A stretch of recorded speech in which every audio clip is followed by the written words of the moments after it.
నమస్కారం. Star hospital సుఖీభవకు స్వాగతం. Powered by rainbow hospital.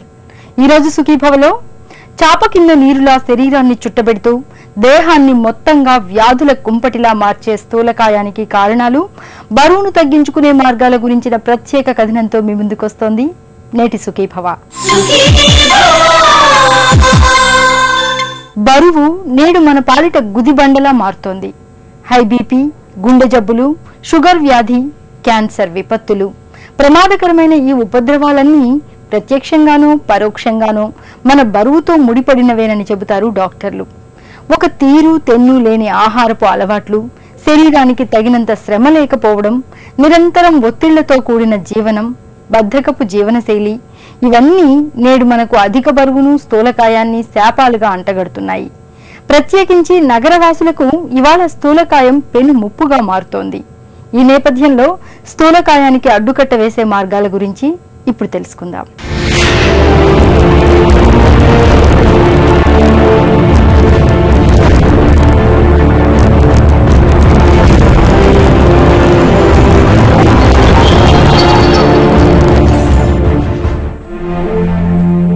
ఊబకాయం ఓ ఊబిలాంటిది. ఒక్కసారి అందులోకి జారిపోవడం మొదలైతే మన జీవితం అదుపు తప్పి ప్రమాదాల బాట పట్టినట్లే. స్థూలకాయం మొదలయ్యాక అడుగడుగునా సమస్యలు ఎదురవుతుంటాయి. గజానికో సమస్య, మైలు మైలుకో రుగ్మత పలకరిస్తుంటాయి. హై బీపీ, షుగర్, గుండె జబ్బులు, క్యాన్సర్లు, పక్షవాతం, కీళ్ల నొప్పులు, ఇలా ఒకటేమిటి ప్రమాదకర ఎన్నో ఉపద్రవాలకు మోయలేని బరువనేది ప్రత్యక్షంగానో పరోక్షంగానో కారణంగా ఉంటుంది.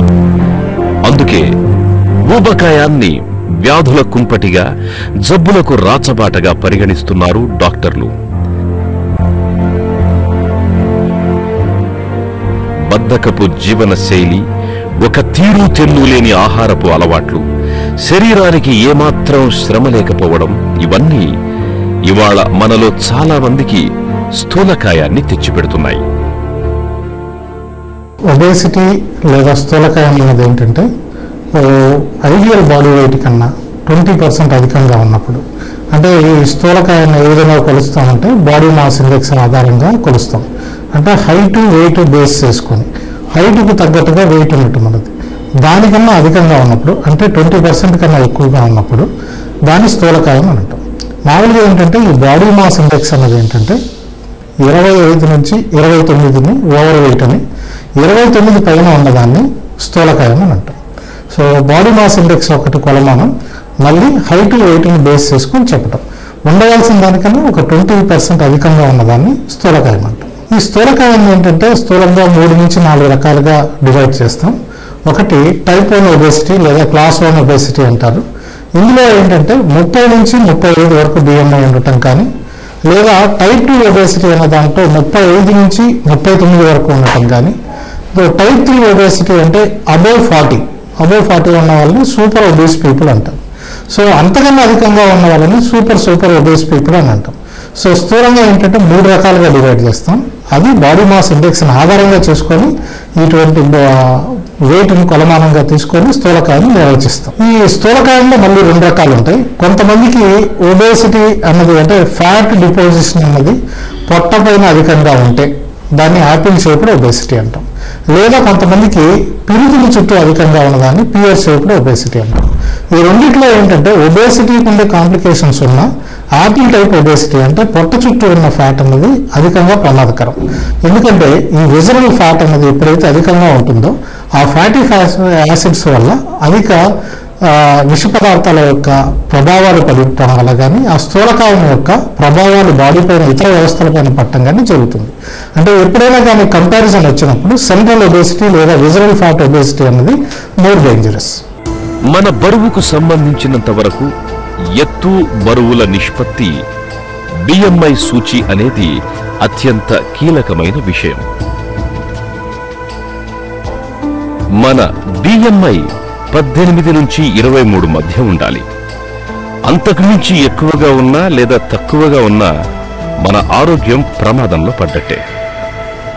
BMI సూచి 25 నుంచి 29 మధ్య ఉంటే అధిక బరువుగాను, 30 దాటితే ఊబకాయంగాను, 35కు పైన ఉంటే మార్బిడ్ ఒబెసిటీ అంటే అనారోగ్యకరమైన ఊబకాయంగా పరిగణిస్తారు. మన BMI సాధారణంగా ఉందా, గాడి తప్పిందా అన్నది తెలుసుకునేందుకు సులువైన మార్గం ఒకటుంది. మనం 1 మీటరు అంటే 100 సెంటీమీటర్లకు పైన ఎన్ని సెంటీమీటర్ల ఎత్తు ఉంటామో మన బరువు కూడా అంతే ఉండాలి. అంతకు ఎక్కువైతే అధిక బరువు స్థూలకాయమని, తక్కువైతే తక్కువ బరువు ఉన్నామని అనుకోవాలి. ఉదాహరణకు ఒక వ్యక్తి 170 సెంటీమీటర్ల పొడవున్నాడనుకుంటే అతడు సుమారుగా 70 కేజీల వరకు బరువు ఉండొచ్చు. అంతకు మించి బరువు పెరిగితే అతని BMI గాడి తప్పినట్లే లెక్క. సో ఒబేసిటీకి ఇప్పుడున్న ప్రధాన కారణం westernisation of our life style అండి. అంటే ఎప్పుడైనా శాస్త్రీయ పద్ధతిలో లేదా ట్రెడిషనల్ లైఫ్ స్టైల్ ఫాలో అవుతున్నంతసేపు ఈ ఒబేసిటీ అన్నది అంత ఎక్కువగా ఉండదు. మన వెస్టర్నైజేషన్ ఆఫ్ లైఫ్ స్టైల్ ఒకటి, అంటే సెడెంటరీ లైఫ్ స్టైల్ కానీ, అధికంగా హై క్యాలరీ ఫుడ్స్ తీసుకోవటం వల్ల కానీ, లేదా ఆల్రెడీ ఫాస్ట్ ఫుడ్స్ లాంటివి ఎక్కువగా తీసుకోవటం వల్ల కానీ, ప్రీమేడ్ ఫుడ్స్, రెడీమేడ్ ఫుడ్స్ని అధికంగా తీసుకోవటం, మళ్ళీ సెడెంటరీ లైఫ్ స్టైల్ అంటే అధిక వ్యాయామం లేకపోవటం, శరీరానికి ప్రతి ఒక్క పనిలోనూ మనం ఈరోజు బైక్స్ వాడుతున్నాం, కార్స్ వాడుతున్నాం, ప్లస్ మన వర్క్ ప్లేస్లో కూడా అసలు మూవ్మెంట్ అనేది లేకపోవటం కూడా ఒక ప్రధానమైన కారణం. ఈ sedentary life style, stressful life style plus మన ఆహారపు అలవాట్లు స్థూలంగా ప్రధాన కారణం. ఇంకొకటి ఏంటంటే జెనెటికల్గా, అంటే తల్లిదండ్రుల నుంచి సంక్రమించే ఒక పద్ధతి. తల్లిదండ్రుల నుంచి ఒబేసిటీ ఒకరికి రావచ్చు. సో అలా కాకుండా ఈ సెడెంటరీ లైఫ్ స్టైల్ అనేది ప్రధానమైన కారణం. సో ఇతరత్ర కారణాలు, థైరాయిడ్ వల్ల ఒబేసిటీ రావచ్చు, లేదా హార్మోనల్ తేడాలు అంటే కార్టిజాల్ అధికంగా ఉన్న వాళ్ళకి ఒబేసిటీ రావచ్చు, లేదా పాలిసిస్టిక్ ఓవరీస్ అనేవి ఉన్నప్పుడు కూడా ఒబేసిటీ రావచ్చు, లేదా కొన్ని మందుల మూలంగా కూడా ఒబేసిటీ కలగడానికి అవకాశం ఉంది. కానీ అత్యధికంగా ఏంటంటే మన ఆహార అలవాట్లు కానీ, లేదా సెడెంటరీ లైఫ్ స్టైల్ వల్ల కానీ, స్ట్రెస్ఫుల్ లైఫ్ వల్ల కానీ ఈ స్థూలకాయం అనేది కలుగుతూ ఉంది.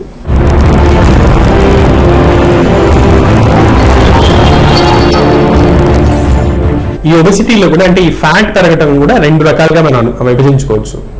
విజరల్ ఫ్యాట్ అంటాం, అంటే మెయిన్ గా కడుపు భాగంలో, ఉదర భాగంలో పెరిగేటువంటి కొవ్వు. This is most dangerous. అంటే కొంతమందికి కాళ్ళు లావుగా ఉంటాయి, వాళ్ళకంత ఇబ్బంది ఉండదు.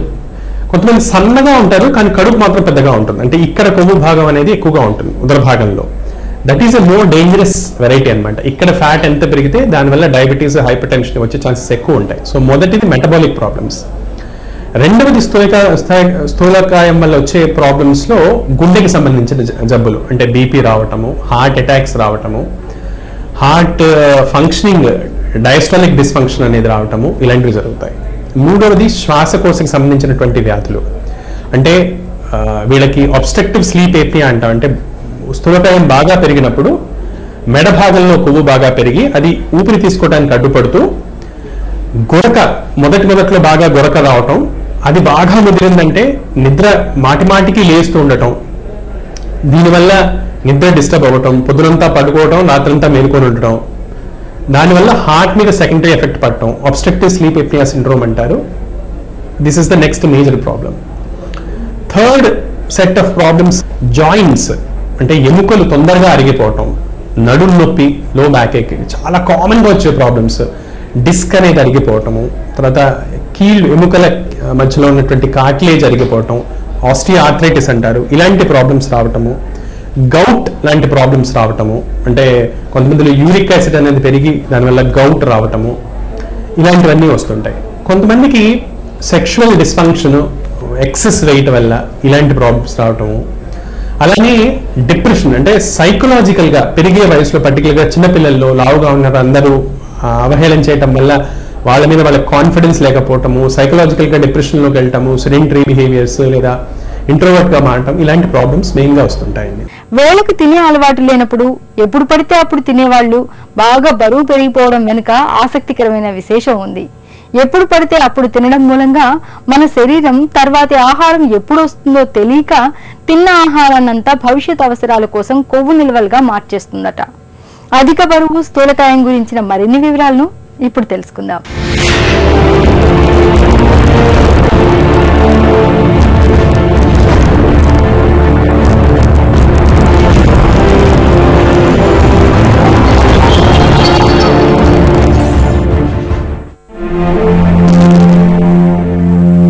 స్థూలకాయంతో పెద్ద సమస్య ఏమిటంటే అది ప్రత్యక్షంగా పరోక్షంగా ఎన్నో సమస్యల్ని జబ్బుల్ని తెచ్చిపెడుతుంటుంది.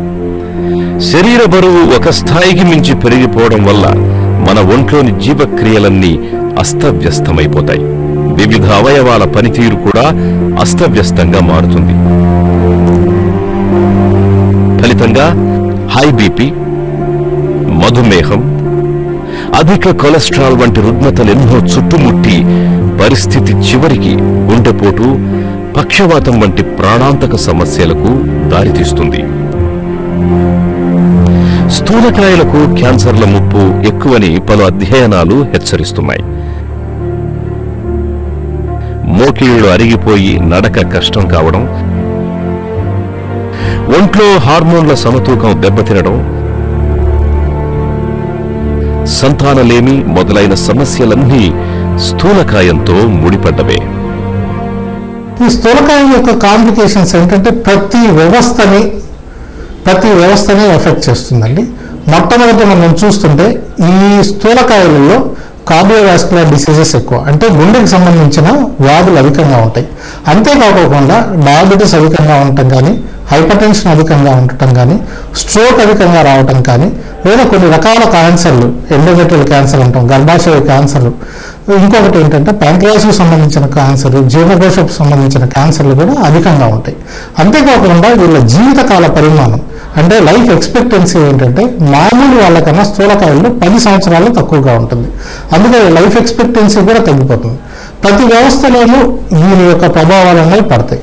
అంటే ఓవర్ వెయిట్ మూలంగా కీళ్ళ పైన అధికంగా ఒత్తిడి కలగవచ్చు, కీళ్ళు అరుగుదల రావచ్చు, వెన్నుపూస పైన అరుగుదల రావచ్చు, లేదా ఇతరత్ర వ్యవస్థలు like diabetes, hyper tension, stroke, heart attacks అన్నది చాలా అధికంగా ఉంటాయి.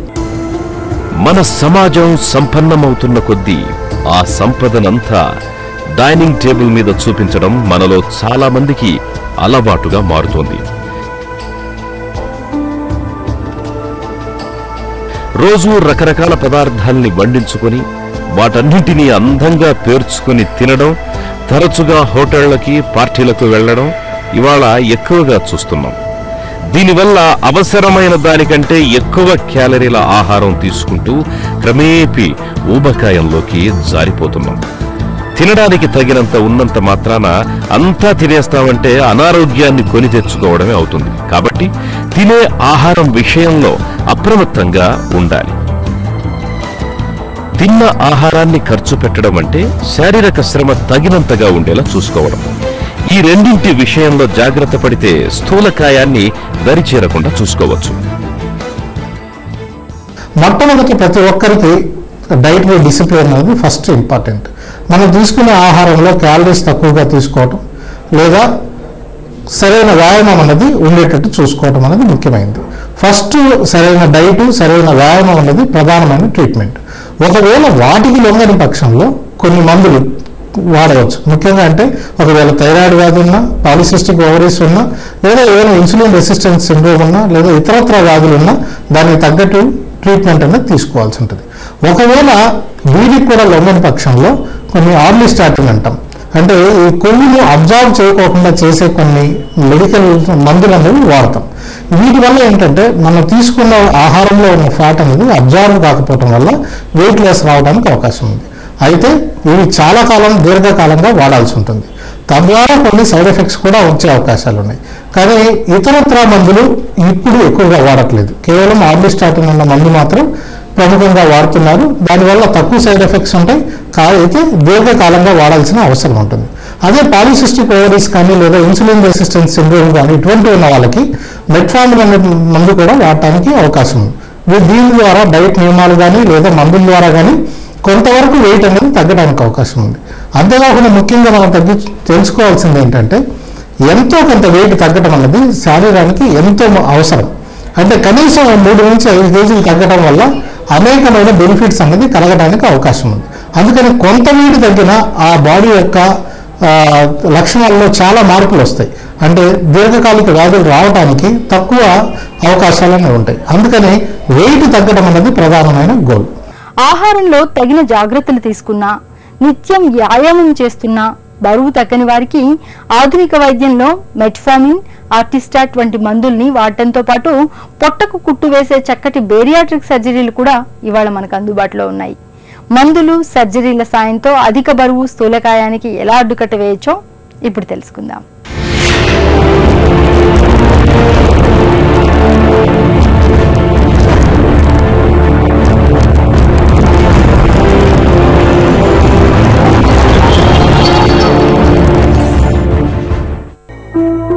స్థూలకాయం ఒక చిక్కుముడి లాంటిది.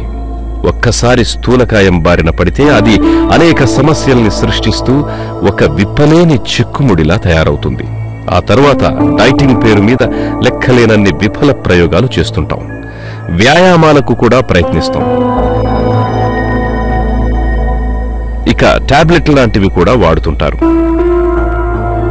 ఇవి కాక ప్రస్తుతం మరీ ఎక్కువ స్థూలకాయం ఉన్న వారికి సర్జరీలు కూడా అందుబాటులోకి వచ్చాయి.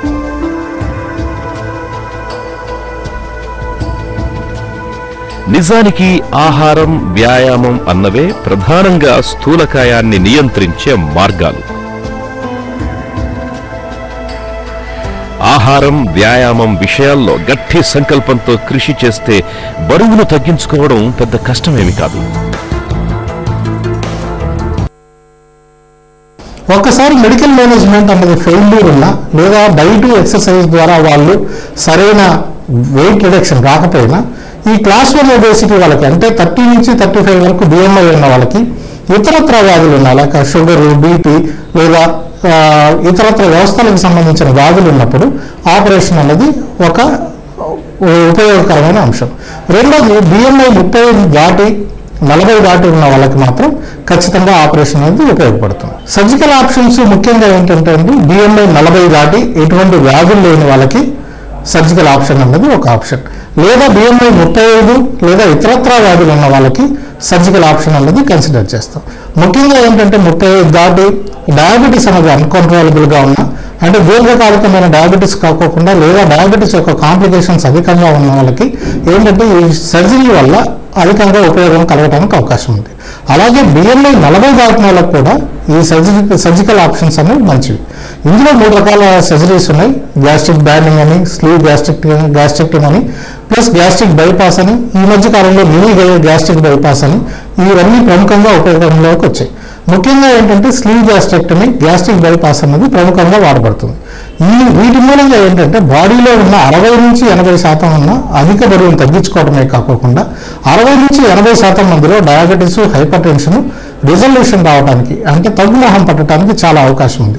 అంటే 80% మందిలో ఏంటంటే డయాబెటీస్ పూర్తిగా ఇన్సులిన్ లేదా మందులు లేకుండా కంట్రోల్ చేసే అవకాశం ఉంది. లేదా మిగతా 20% మందిలో ఏంటంటే ఇంతకుముందు వాడే మందుల కన్నా తక్కువ శాతం వాడటానికి అవకాశం ఉంటుంది. కాబట్టి 40 దాటిన BMI వాళ్ళకి కానీ లేదా 35 అన్కంట్రోలబుల్ షుగర్స్, హైపర్ టెన్షన్ లేదా ఇతరత్ర వ్యాధులు ఏదైనా ఉన్నప్పుడు ఈ బ్యారియాట్రిక్ సర్జరీ అనేది ఎంతో ఉపయోగకరం.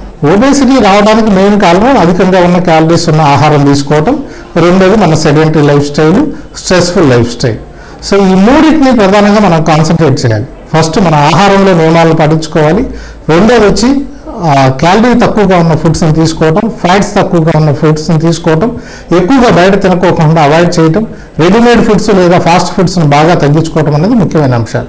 రెండోది మన స్ట్రెస్ని కానీ మన లైఫ్ స్టైల్ని కూడా మార్చుకోవటం చాలా అవసరం ఉంది. అంటే ప్రతిరోజు అరగంట నుంచి గంట వ్యాయామం అనేది తప్పనిసరి అవుతుంది. అంటే కొంత క్యాలరీస్ లిమిట్ చేసుకోవటం వల్ల కానీ, రెండోది ఏంటంటే క్యాలరీస్ని బౌన్ చేసుకోవటం వల్ల ఈ ఒబేసిటీని అనేది కంట్రోల్ చేసుకుంటాం. ముఖ్యంగా ఇక్కడ ఒక అంశం, డైటరీ అంశం వచ్చేసరికి చాలా మందికి ఒక అలవాటు ఉంటుంది. పూర్తిగా ఆహారాన్ని మానేయటం, లేదా బ్రేక్ఫాస్ట్ని అవాయిడ్ చేయటం, లేదా నైట్ డిన్నర్ని అవాయిడ్ చేయటం అనేది చేస్తుంటారు. ఇటువంటి అలవాట్లు ఎప్పుడు మంచిది కాదు. డైటింగ్ అనేది క్రాష్ డైటింగ్ వల్ల వాళ్ళు మళ్ళీ వెయిట్ని పుటాన్ చేస్తారే తప్ప వెయిట్ని పూర్తిగా తగ్గించుకోవడం అనేది జరగదు. ఈ డైటరీ నియమాల్లో డైట్ ఎడిటింగ్ అనేది చేసుకోవాలి. అంటే డైట్లో ఉన్న మార్పులు చేసుకోవాలి తప్ప డైట్ని పూర్తిగా అవాయిడ్ చేయడం అనేది కష్టం కాదు, సరైన పద్ధతి కాదు. కాబట్టి diet editing is most important rather than crash dieting. So ఈ స్థూలకాయాన్ని అవాయిడ్ చేసుకోవడానికి ముఖ్యంగా మన డైటరీ నియమాలు సరిగ్గా ఉండాలి. అలాగే ఎక్సర్సైజ్ అనేది క్రమబద్ధంగా ప్రతిరోజు ఉండాలి. అలాంటప్పుడు ఏంటంటే స్థూలకాయం అనేది కంట్రోల్ రావడానికి అవకాశం ఉంటుంది. Prevention is better than cure అన్న నానుడి మనం విన్నదే. స్థూలకాయం విషయంలో కూడా ఇది వర్తిస్తుంది. ఊబకాయం ఊబిలో కూరుకుపోయాక ఇబ్బంది పడడం కన్నా ముందే జాగ్రత్త వహించడం మేలు. క్యాలరీలను అధికంగా ఇచ్చే ఆహారాన్ని తగ్గించి సమతుల ఆహారాన్ని తీసుకోవడం, నిత్యం కనీసం 1 గంట పాటైన వ్యాయామం చేయడం ద్వారా అధిక బరువుకు అడ్డుకట్ట వేయవచ్చు. చాప కింద నీరులా శరీరాన్ని చుట్టబెడుతూ దేహాన్ని మొత్తంగా వ్యాధుల కుంపటిలా మార్చే స్థూలకాయానికి కారణాలు, బరువును తగ్గించుకునే మార్గాల గురించిన ప్రత్యేక కథనాన్ని చూశాం కదా.